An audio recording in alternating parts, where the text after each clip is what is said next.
Y ahora, el editorial, con Glatzer Tuesta y Ernesto de la Jara.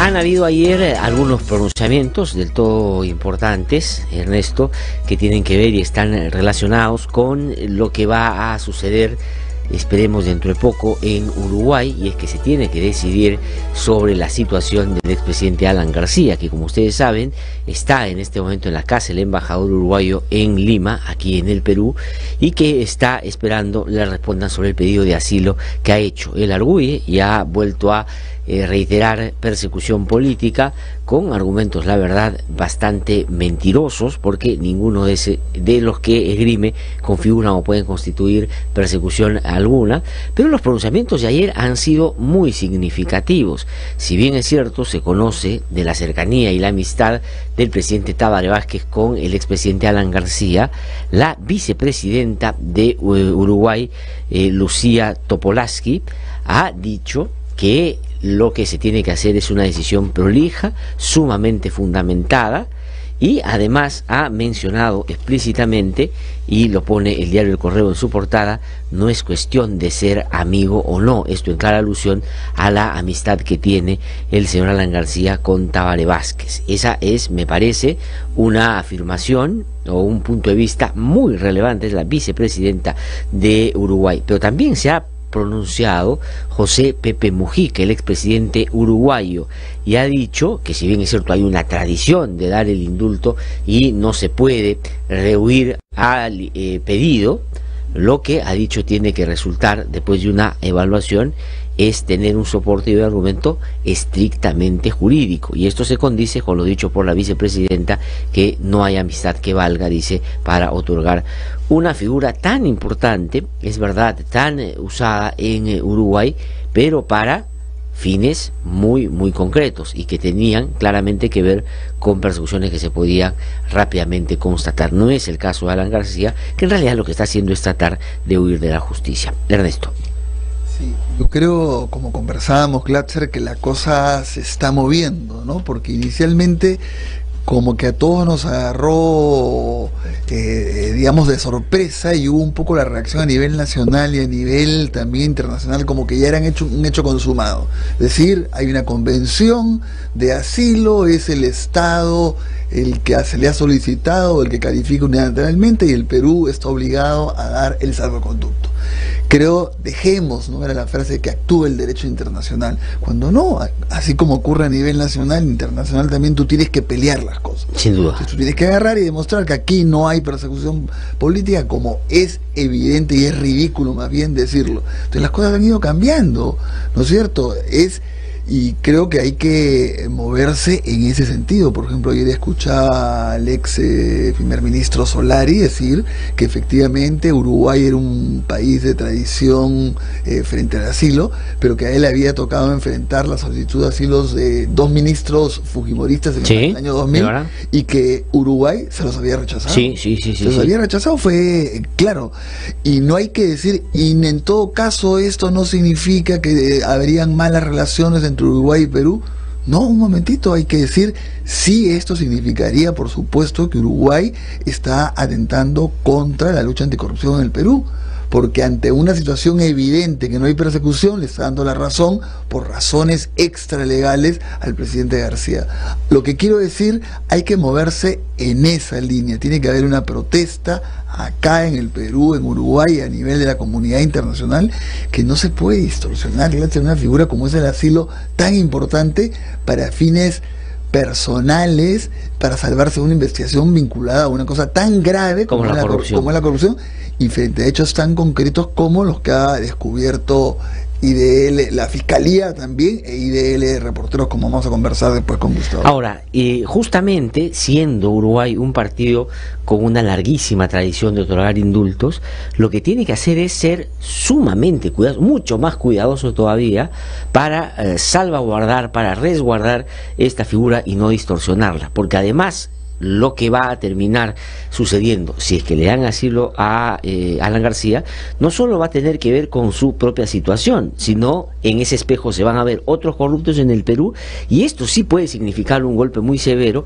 a la lucha contra la corrupción que emprenden otros países, con distintas intensidades, por supuesto, en el caso Lava Jato también, que van a creer, imaginar, suponer o inclusive tramitar seguramente una salvavidas de esta naturaleza. No se puede afectar a la lucha anticorrupción bajo, digamos, ningún supuesto, y sobre todo cuando, conociendo a Alan García por su larga tradición en no afrontar la justicia en casos donde claramente ha estado vinculado, pues Uruguay quedaría pésimamente ubicado. Y parece que en la línea de no dejarse llevar por esta corriente o este sentido común que tratan de extender, de que en fin solo Uruguay tiene la discrecionalidad de decir eso y el Perú tiene que acatarlo, hoy día el diario La República en su portada dice lo siguiente: gobierno no daría salvoconducto a García porque desprestigia al Perú y se lucha contra la corrupción, y porque beneficiará a un investigado que rechaza responder a la justicia, según fuente del Ejecutivo. Y ex canciller uruguayo Sergio Abrao sobre el caso del presidente peruano y su pedido de asilo: lo político no debe estar por encima del derecho. A mí me parece que los pronunciamientos, como tú dices, que han venido ya de Uruguay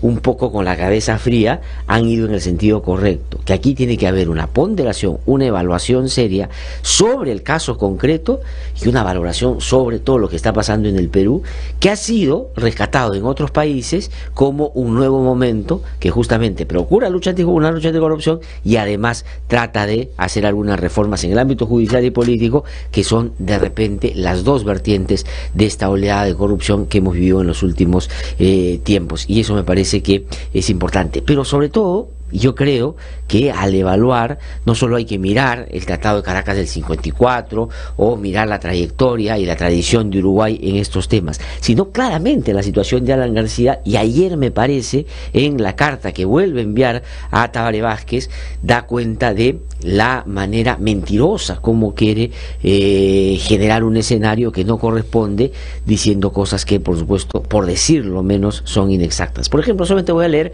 algunos de los argumentos que esgrime Alan García, que claramente lo que está haciendo es corriéndose de la justicia. Ya ustedes saben que eso en él es constitucional, ¿no es cierto?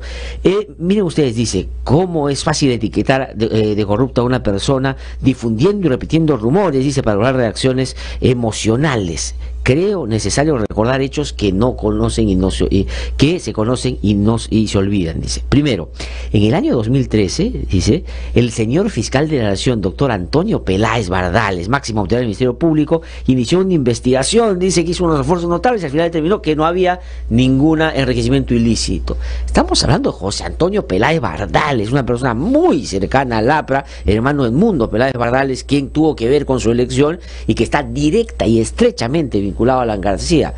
En la práctica, Edmundo Peláez ha sido, en los casos más complejos de Alan García, su abogado en la sombra, y su hermano es el que no solo Alan García lo trató de manera VIP en el Ministerio Público cuando era fiscal de la Nación, sino a varios otros dirigentes apristas que lo que trataron es de que los investigaran justamente en esa época para que los casos se cerraran. Pero mira, Ernesto, el segundo punto dice: el 2011, tras el fin de mi segundo gobierno, el Parlamento, en mayoría adversaria y gobernista, dice, creó una comisión llamada Mega Comisión sobre los presuntos ilícitos cometidos por Alan García, y en los años siguientes levantó mi secreto bancario, analizó mis bienes que limitan a mi vivienda particular, mis estudios, mis ingresos, es decir, dice, mi pensión como presidente, mi salario como director del Instituto Universitario, levantaron todo. Dice que no se encontró ningún indicio. Mentira. Lo que hizo Alan García es entorpecer las investigaciones de la Mega Comisión y a través de sus amistades en el Poder Judicial impedir que se pudiera siquiera mencionar su nombre en el informe. Es decir, estas dos primeros argumentos son muy fácil de contradecir, porque la realidad claramente ha caminado en un sentido contrario a lo que García solamente plantea. En ese punto, acuérdate que fue una acción de amparo absolutamente irregular que resolvió además un juez que ha salido en los audios, Hugo Velázquez Zabaleta, que negocia con Inostroza Pariachi unos devengados por más de 1,5 millones de soles que se hacía y se daba de manera irregular, de una manera vergonzosa. Ese es el que le da la razón a García. Y cuando esto llega a una sala, es una persona muy cercana al APRA la que dirime a favor de Alan García. Y él lo pone, digamos, con una sinvergüencería mayúscula, como argumento de persecución. Y el amparo era además absurdo, era que Alan García no había tenido la oportunidad de defenderse en el Congreso. Alan García no había podido defenderse en el Congreso. Sí, por eso digo, si uno sigue estos argumentos y dice que eso sostiene su inocencia, en realidad, para mí, esta es la confirmación de que está corriéndose la justicia, porque hoy sí sabe que están investigándolo en serio. Solamente el tercer punto, para no aburrirlos con eso. El tercero dice, Ernesto, en el año 2017, o sea, el año pasado, el actual Congreso, en el que el Partido Aprista Peruano solo cuenta con 5 de 130 parlamentarios, creó la llamada Comisión Lavallato, que por 2 años llevó a cabo una investigación sobre más de 10 obras construidas en 3 gobiernos y sobre más de 400 personas, y su conclusión, votada el 8 de octubre, señaló precisamente, no hemos encontrado ningún indicio de delación ni prueba que vincule a Alan García con alguno de los delitos. Es decir, Alan García sostiene su inocencia en base a lo que Rosa Bartra ha hecho por él. O sea, esto es en serio, estos son los argumentos que dan cuenta de la inocencia de Alan García. Para mí, al contrario, cuanto más argumenta en torno a hechos que nosotros sabemos son falsos y que la mayoría de ellos beneficiaron a García, no por su inocencia, sino más bien por la cercanía que tenía con quienes operaban justicia o quienes el Congreso fueron sus aliados, es una confirmación de lo que está haciendo con el pedido de asilo, es evadir la justicia, porque hoy día no puede controlar a José Domingo Pérez, no puede controlar a Rafael Vela, y el señor Chávarri, a quien defiende a morir, ya no puede hacerle ningún daño a esas investigaciones que están en curso. Es una vergüenza que Alan García quiera, ya sabíamos por qué la insistencia de Rosa Bartra en el Congreso de la República de sacar a como dé lugar ese informe, para que Alan García lo pudiera usar como una de los argumentos para decir que es inocente, y esto es realmente una vergüenza. Claro, además, por suerte, por un lado es absolutamente ridículo los argumentos que pone en su carta, y por otro lado, si tú observas cómo se está desarrollando la lucha anticorrupción, tú puedes discrepar con algunas decisiones o no, pero esas decisiones han tenido posibilidades de ser revisadas. Es decir, incluso, ¿no?, en el caso de Ollanta Humala y de Nadine se dio la prisión preventiva, al final el Tribunal Constitucional terminó anulando la prisión preventiva, con una sentencia más bien que uno podría cuestionar porque hace demasiado difícil que se dé la prisión preventiva. Se le dio a uno de detención provisional, a Keiko, se revocó. Entonces, no se puede equiparar persecución política con lo que es el ejercicio de la administración de justicia. Más bien hay que ver que estamos en un momento donde la lucha anticorrupción en el Perú está avanzando. Entonces eso no puede frustrarse por una persona que trata de evadir justamente que se le investigue y en base a rumores. O sea, sería el colmo, ¿no es cierto?, que un país como Uruguay, un país democrático, que agarre y le dé el asilo diciendo que a Alan García le informaron, le dijeron que en un momento determinado iban a convocarlo a una audiencia para darle prisión preventiva. Un rumor. Sí. O sea, él se queja de que lo acusan por rumores y él actuó de esa manera. Entonces el día de mañana cualquiera dirá, me han dicho que el día de mañana que me van a desaparecer. Entonces también... Sí. No, yo creo que cada vez más va generándose una conciencia, sobre todo en quienes van a de alguna manera tener que ver con el otorgamiento no del asilo, de que lo que está haciendo Alan García es una vez más escapar y no rendir cuentas por aquellos casos tan graves, no solo de corrupción, que es ahora lo que finalmente lo está apremiando, sino también los graves casos de violación de derechos humanos que han quedado todavía por esclarecerse, y algunos de ellos están todavía en el sistema de justicia. Pero solamente analizando lo de los $100.000 que vamos a ver después con Gustavo Gorriti, solamente ahí tú dices, hay motivos para ser investigado. Sí. Entonces no puede haber. Además, ¿cómo queda el Perú? O sea, es decir, otro estado diciendo que hay persecución política realmente nos arruina, y yo creo que la comunidad internacional también debe reaccionar. Por eso yo digo, hay que dar una pelea clarísima contra la posibilidad de un asilo en Uruguay, y que la pelea va a ser en Uruguay y la pelea va a ser acá, y que no es que van a quedar las relaciones así como cualquier cosa, no. Nosotros tenemos que expresar nuestra disconformidad porque se haya distorsionado por completo una figura que está hecho justamente para perseguir a las personas que son víctimas, que está en peligro sus vidas, su libertad, por una persecución política, donde no hay división de poderes, donde no hay un sistema de justicia, todo lo contrario a lo que hay en el Perú, ¿no? Sin duda. Ahora, hablando de ridiculeces, ¿no? Hoy día el diario Perú 21 lo plantea de esta manera en su portada. Mi delito es amar. ¿Quién ha dicho eso? Mark Vito, el esposo de Keiko Fujimori. Esa es la defensa, cuando el Ministerio Público ha logrado identificar elementos desde mi punto de vista sustantivos que dan cuenta de que no colaboró, no dio cuenta, o más bien trató de ocultar algunas propiedades, que es lo que se está por estos días investigando, ¿no es cierto? Convirtió, dice audiencia de impedimento de salida del país, en una telenovela. Y esto no es verdad. Él no está investigado porque quiere, ama o no a Keiko Fujimori, que sin duda es un tema personal que todos tenemos, por cierto, que respetar. Pero él está en este momento en un proceso de investigación porque se le acusa de lavado de activos, que es un delito grave. Delito además por el cual su esposa está en este momento en una prisión preventiva, y junto con ella están varios otros que, según la hipótesis del Ministerio Público, convalidados por un juez de primera instancia, eran parte de una organización criminal que estaba instalada dentro de Fuerza 2011, y hay elementos desde mi punto de vista contundentes que dan cuenta de la organicidad y sobre todo del funcionamiento de esta red. Además, red que ha sido, Ernesto, caracterizada con testimonios de quienes fueron partícipes de la misma y que frente a las circunstancias han decidido hablar. Y yo creo que Rolando Reate, que es una de las personas que ha colaborado de manera diligente, extensa en estas investigaciones, dijo una cosa cierta el otro día que lo entrevistaron en Cuarto Poder, cuando le preguntaron sobre la actuación del Ministerio Público y en particular la de José Domingo Pérez. ¿Qué dijo sobre Fuerza Popular? Subestimaron al fiscal, creyeron que lo podían sobrepasar, y ha dicho que él, con el trabajo que viene desarrollando el fiscal, ha empezado a conocer su verdadera intención, y esta no solo es de cara a que se abra paso a la justicia en este caso, sino que lo hace de manera diligente y responsable. Una de las personas que estuvo muy cerca a Keiko Fujimori cuando se produjo todo eso que hoy día se discute en sede judicial. Esto también es una falacia. Y sobre esto, Ernesto, se ha discutido por estos días. Qué horror. Y todos los que salen a analizar esto en la televisión son abogados de parte, son abogados de estudio que llevan los casos de esta gente que está acusada por corrupción, y ellos son los que dicen cómo va a actuar el Ministerio Público, cómo va a actuar el Poder Judicial, cómo se deben hacer las leyes, cómo se debe tomar todo. ¿Por qué? Porque están pensando en sus clientes todo el tiempo.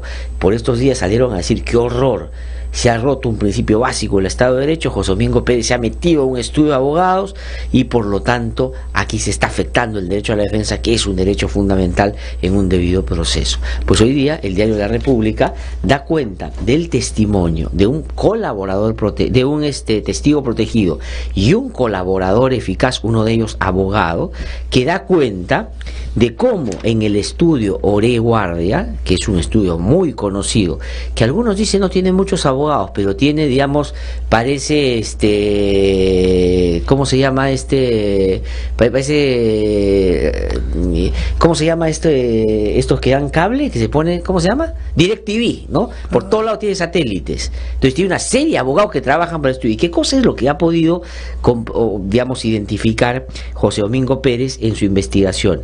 Que hay por lo menos 4 abogados, entre hombres y mujeres, que fueron subcontratados por este estudio para que direccionaran los testimonios y falsearan los testimonios, cambiaran los testimonios a algunas personas diciendo que aportaron cuando no aportaron en la campaña de Fuerza 2011. Y se dice que lo hicieron en el estudio Oré Guardia, y que quienes lo llevaron ahí son la actual abogada de Keiko Fujimori, Juliana Loza, y el abogado Edward García. Esto lo dice un testigo protegido y un colaborador eficaz, y describe cómo es que lo hicieron. Y además dicen que a esos abogados que trabajaban de satélite para este estudio y que buscaron tergiversar los hechos para favorecer a Fuerza 2011 fueron pagados en efectivo con plata que dio Jorge Yoshiyama Sasaki.